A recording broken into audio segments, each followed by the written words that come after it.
John Miller's quiet life in Arizona was shattered when his trash cans were repeatedly destroyed right outside his own home.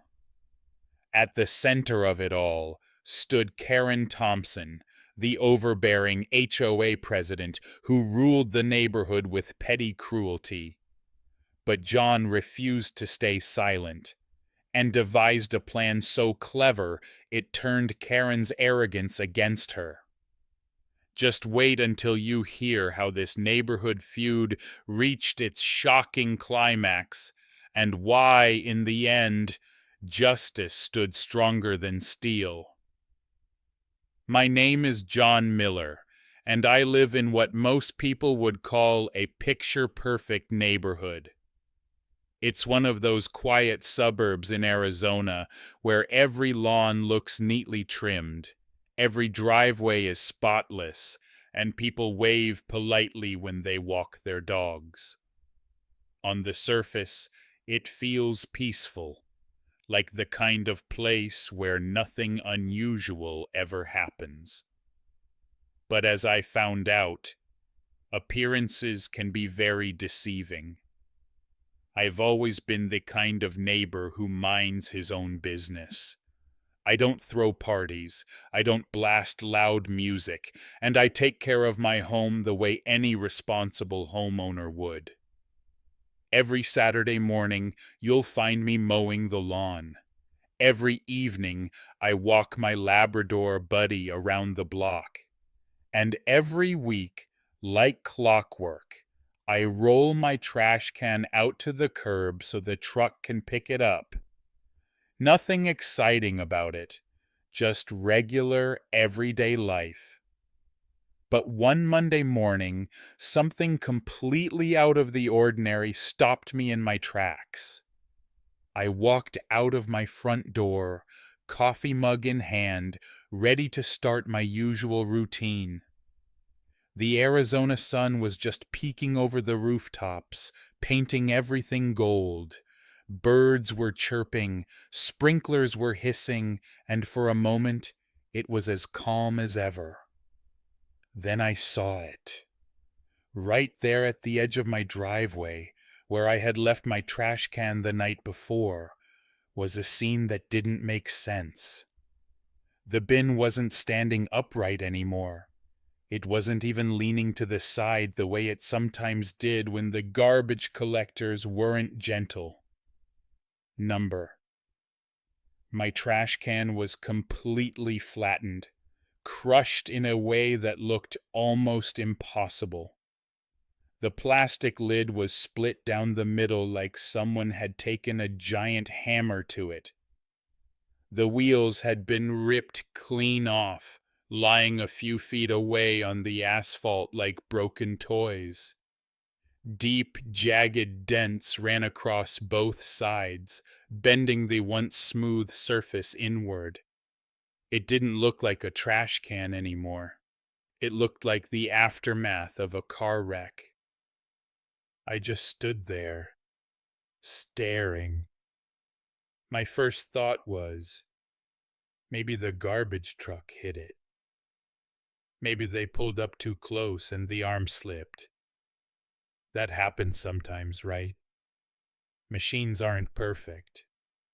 But as I crouched down to take a closer look, the damage didn't match that explanation. The way it was crushed wasn't random. It looked intentional, like something heavy had rammed into it more than once. Before I could wrap my head around it, I heard a voice from across the street. "John," someone whispered urgently. I looked up and saw my neighbor Mary standing by her front porch. She was leaning over the railing, glancing around like she didn't want anyone else to hear. Mary is one of those neighbors who notices everything. If a package gets dropped off, if a dog wanders loose, if a car is parked in the wrong spot, Mary will be the first to see it. She lowered her voice even more. "If was Karen. I blinked.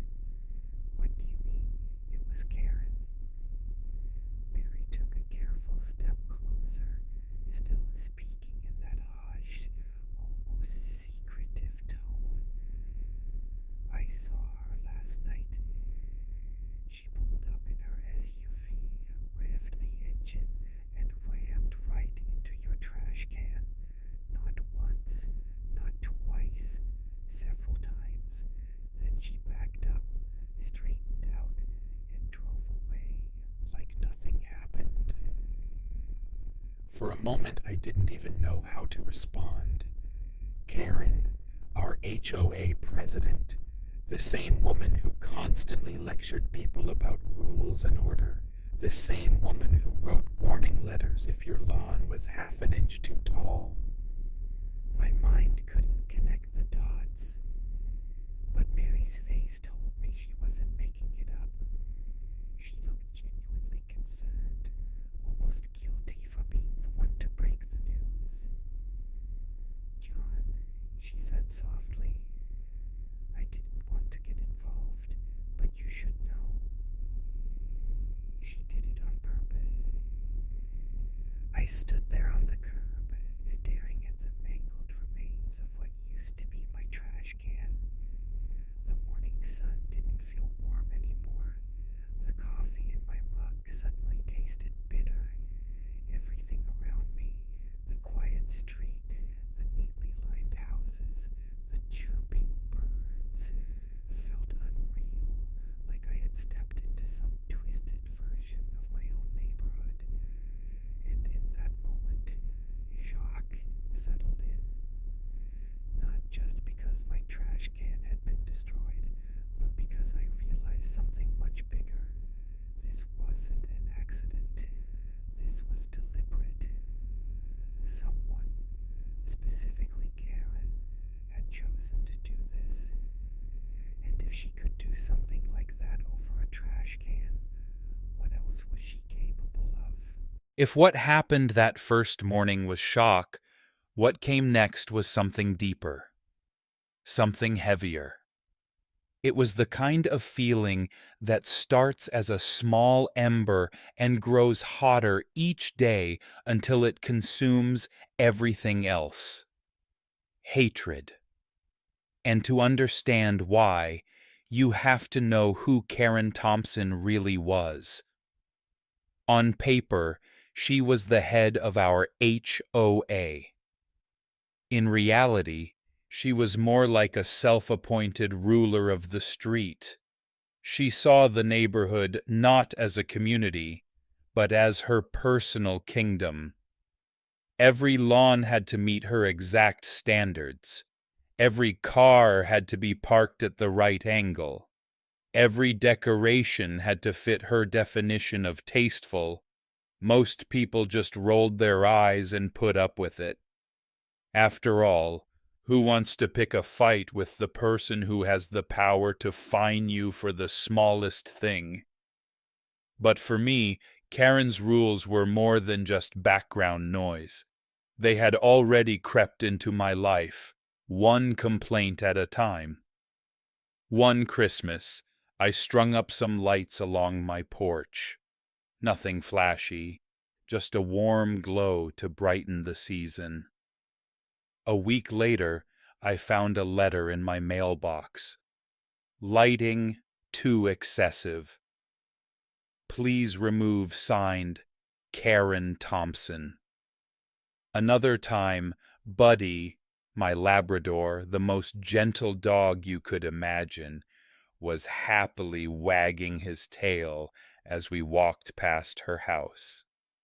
The next HOA meeting, Karen announced that certain residents' dogs needed to be muzzled for safety.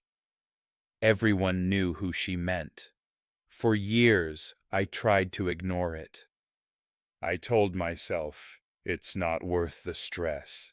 Let it go.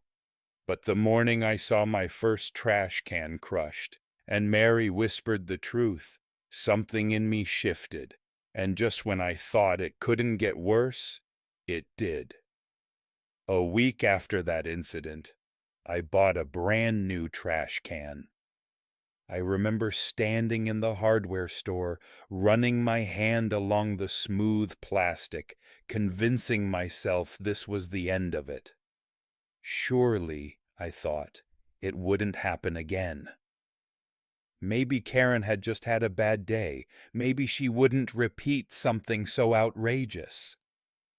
But the very next week, history repeated itself.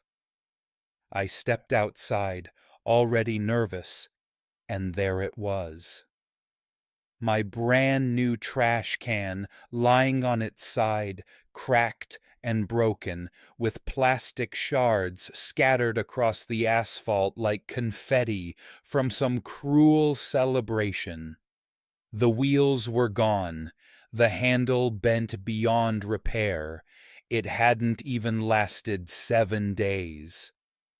And then came the part that turned irritation into pure loathing. Karen drove by.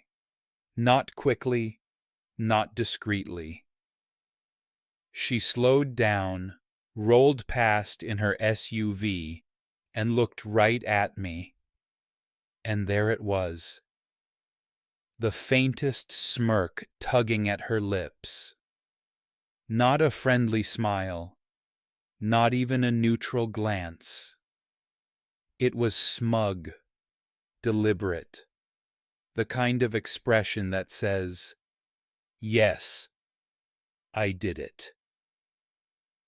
And what are you going to do about it?" That was the moment it clicked. She wasn't hiding it. She didn't feel guilty. She thought she was right. Later that day, I overheard her talking to another neighbor, lecturing them about the proper way to place trash cans.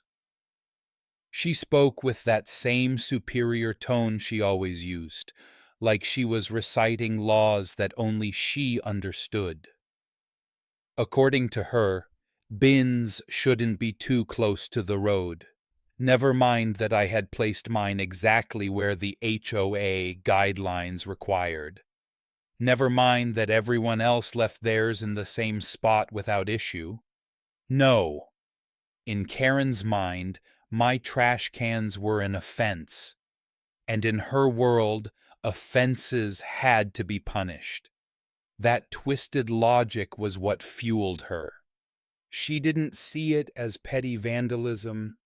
She saw it as correcting behavior, as if she were some guardian of order standing above the rest of us. But to me, it was something else entirely. It was harassment. It was disrespect. It was a violation of the simple peace I tried so hard to keep. Each time I looked at that pile of shattered plastic, the ember inside me flared brighter. My patience, once steady, was eroding. My tolerance, once strong, was cracking. I didn't just dislike Karen anymore. I despised her. Every smug look, every hypocritical lecture, every petty rule she enforced on others while breaking them herself, it all stacked up like bricks on my chest. And so, the ember turned into a fire. Hatred, growing like an avalanche in my chest, unstoppable and ready to bury everything in its path. Because I knew then this wasn't going to stop on its own. By the time my third trash can was destroyed, something inside me finally snapped. The first time had been shock. The second time, hatred. But the third time, that was different. That was when I realized silence was no longer an option. You can only swallow so much before the bitterness starts eating away at you. I had tried patience. I had tried reasoning with myself. I had even tried convincing myself that maybe, somehow, I was imagining it all. But there was no denying reality anymore. My neighbor, the president of the HOA, was deliberately targeting me, and she was getting away with it. Naturally, I did what any reasonable person would do. I filed a complaint. I sat down, typed it up carefully, attached photos of the damage, and submitted it through the official HOA process.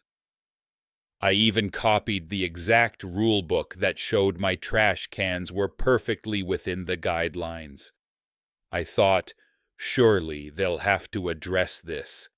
It's so blatant, so obvious. But then I remembered. Who was the HOA president? Karen. Who reviewed the complaints? Karen.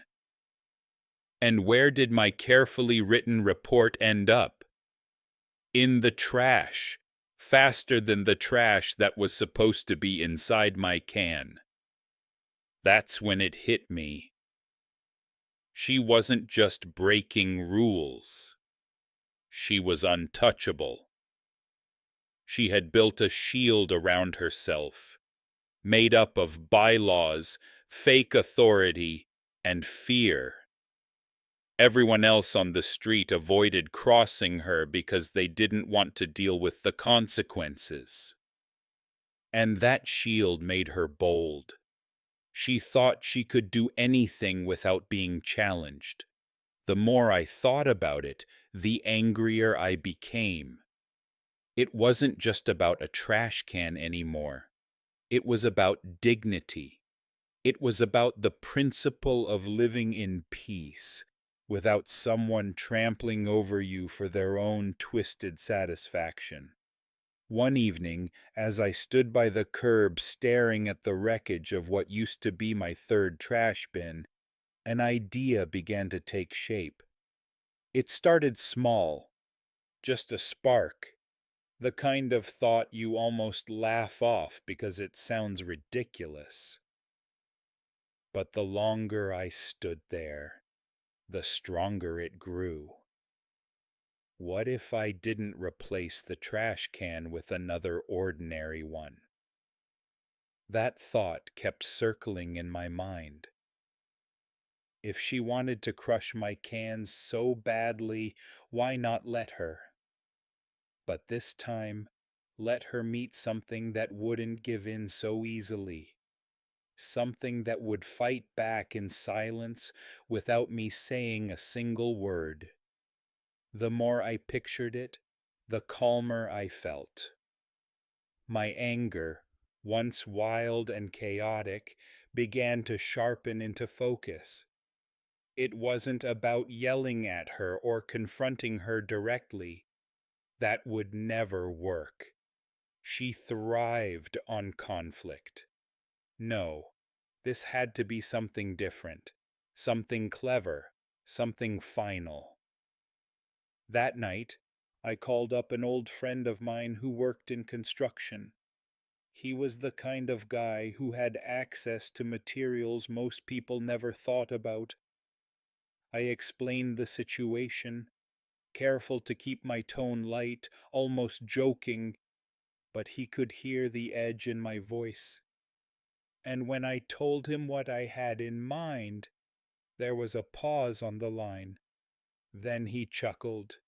"You're serious, aren't you?" "Dead serious," I said. It took a week, but when the day came, I stood in my driveway staring at what looked like an ordinary trash can.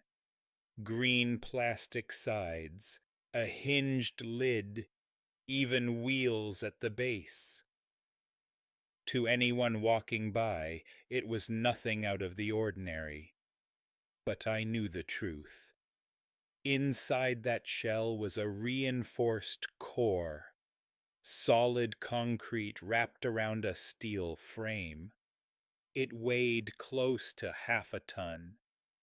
Moving it into place had taken 2 men and a dolly, and there it was, sitting quietly at the edge of my driveway, waiting.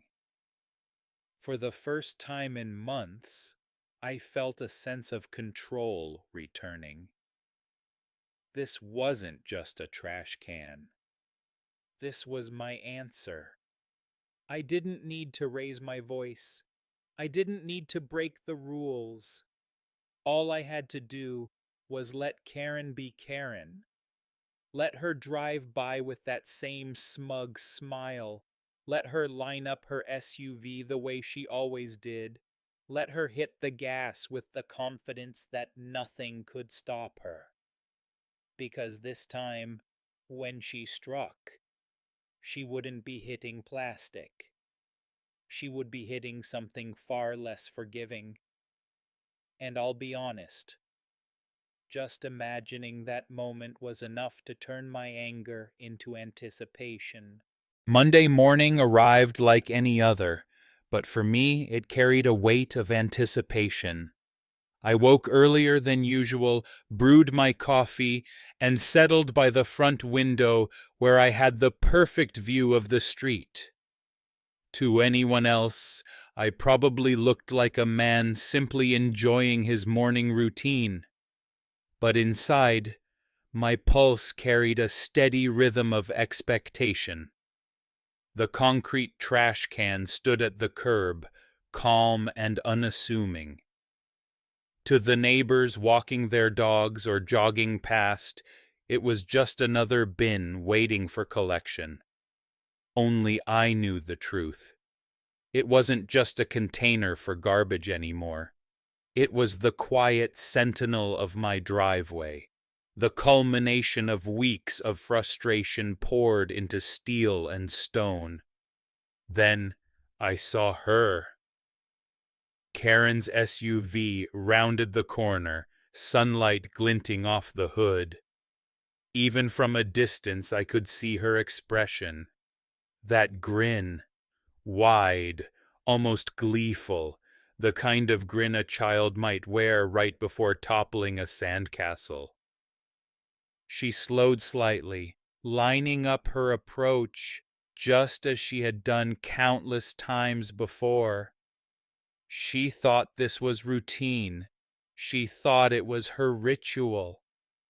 I leaned closer to the window, coffee forgotten in my hand. Her engine roared as she pressed the gas. The SUV lurched forward, aimed directly at my bin. There was no hesitation, no second guessing. She had done this so many times that it had become second nature. In her mind, she was about to add another victory to her private collection of petty triumphs, but this time was different. The sound that followed wasn't the hollow crunch of flimsy plastic giving way. It was a deep metallic thud that echoed down the street. The kind of sound you feel in your chest more than you hear with your ears. Karen's SUV jolted violently on impact. The bumper crumpled like paper, the hood buckled upward, and in a split second, the airbag exploded in a white puff against her face. I couldn't help it. I exhaled sharply, part laugh, part release of months of bottled-up tension. Outside, Karen stumbled out of the driver's seat, eyes wide, hair disheveled, completely stunned. She stood there staring at my trash can, my indestructible concrete sentinel, which hadn't moved an inch. Not a scratch, not a dent.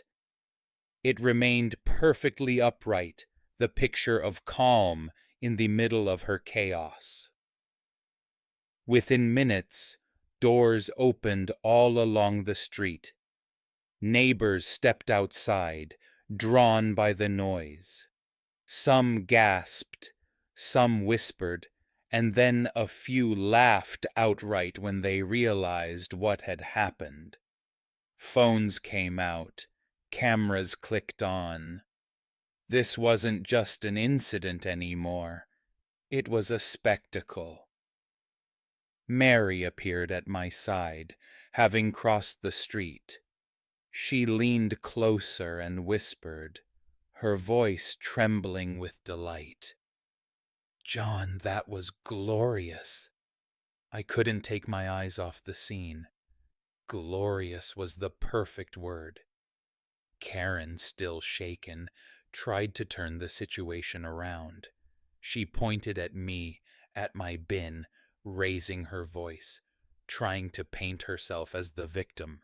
But her words carried no weight. The neighbors had seen everything, and more importantly, the authorities soon arrived. 2 police officers surveyed the scene, calm but firm. They checked the position of the trash can, noted its exact placement on the curb. And when I showed them the HOA handbook, highlighting the very section that confirmed I had followed every rule to the letter, the matter was sealed. The officers turned their attention to Karen. Their verdict was clear: reckless driving, property damage, and endangering the neighborhood. Her protests dwindled into silence as a tow truck was called. I stood by my window, watching as her once proud SUV was hauled away, leaving behind only the echo of her arrogance. For the first time in months, maybe even years, I felt the tightness in my chest ease. Satisfaction washed over me, not the wild satisfaction of revenge, but the quiet, steady kind that comes from knowing justice had finally taken its course. Sometimes justice doesn't arrive neatly wrapped. Sometimes it doesn't come at all unless you give it a little push. In my case, it didn't come in words, or in complaints, or in shouting matches across lawns. It came in concrete. And as I stood there that Monday morning, surrounded by neighbors who had witnessed the fall of the so-called queen of the HOA, I realized something simple but powerful. Peace doesn't always happen on its own. Sometimes you have to build it. Sometimes you have to anchor it in steel, shape it with stone, and set it down on the curb for the world to see. That morning, I didn't just win back my trash can, I won back my peace.